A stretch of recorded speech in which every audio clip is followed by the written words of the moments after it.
Hey, I'm out here today with Aaron and Charles. Aaron is a student here.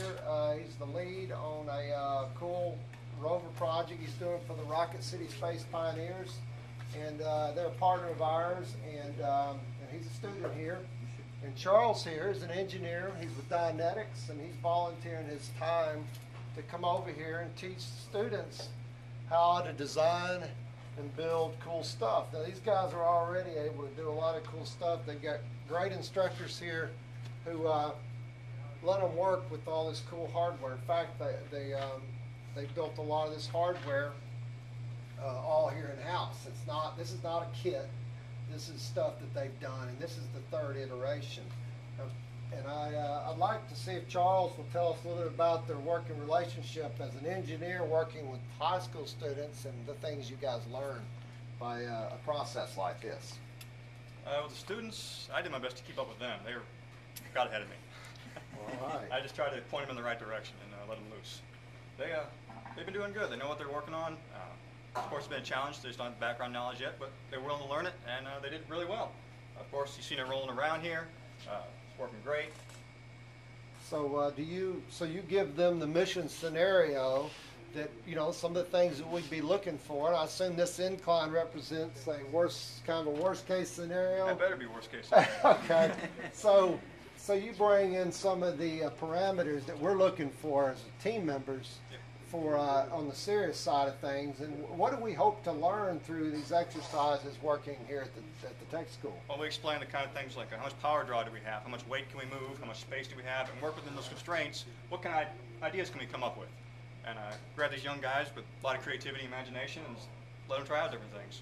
Yeah. Engineers, we've been doing this a lot of time. We're kind of biased and from what we know from previous things that have worked before. These guys don't have that yet, so it's a great resource to get from them. Well, that's great. That's great. So these guys, are they doing a good job? It sure looks like some cool stuff, and the evidence is right here. I mean, I'm very impressed with what's been done to date. Now, you guys are also playing with the sensors and networks and links and things like that. Can you tell me about what the plans are for the future of this guy?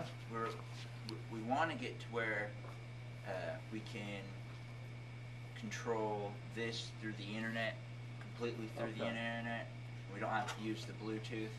Okay. And because we got the camera going through the internet, because it's a Wi-Fi camera, so we're working on just getting it to where it's a simple control through the internet, nothing big. So like anywhere in our tech center, we could probably control this Rover.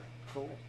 Cool. Now, ultimately, y'all want to basically let this thing hang out maybe on a weekend and drive this thing from home. Is that right? That would be cool. Well, that'd be real cool. That'd be kind of like, you know, the moon and Earth. The separation. So someday you're going to show me you can drive this around on a weekend and do some obstacle avoidance and things like that. And that'd be great testing for us because we can see what are the limitations of driving the Rover. How many cameras do we need? What sensors do we need? What do you need to safely drive it? Okay. If we sit here in the lab, we can watch it go up the board and realize, well, wait, it's getting too high, we need to stop it. You can't do that when it's on the moon. True. So down here, we can throw it in a room somewhere, lock them in here, and force them to drive it without seeing it. That gives us plenty of data to collect to know how to safely drive it later. That sounds like a good plan. And you had told me that you guys were going to be looking at GUI or user interface that would be conducive to really being a good common sense that, in other words, something really user-friendly. And we're going to learn right here what that might look like. In other words, do we want power at the top or batteries on the left, or do we want the inclination, the angles? What data would we want to display? And those are things that you're hoping that we'll do here too, correct? Right, and what happens when things go wrong? What if bells and whistles and lights going off constantly? How do we put them in such a fashion that they don't overwhelm the user and they know how to respond and find the root cause of the problem and fix it without things going bad first? Well, that's cool. That's cool. Well, clearly, we can learn a whole lot working here with these students and these instructors here at the tech school. You know, doing a project like this involves a lot of different elements of Huntsville Center of Technology. In fact, you've got the machine shop involved here. You've got electronics, and we have meetings. There's folks that actually fix food for us and do a lot of different stuff here. We're building a moonscape that we're going to go take a look at here in a minute, and that's where they're going to ultimately be driving this. So we've got the, the woodworking folks here, we've got welders here, we've got a whole lot of folks. And next year we hope to put the wheel type design on that thing so that The representative yeah, wheel. the real wheel. You know, these are just wheels that we got temporarily. The machine shop's going to take a design that you guys give us and make some wheels, and so we'll have the right wheels on it too. Well, cool.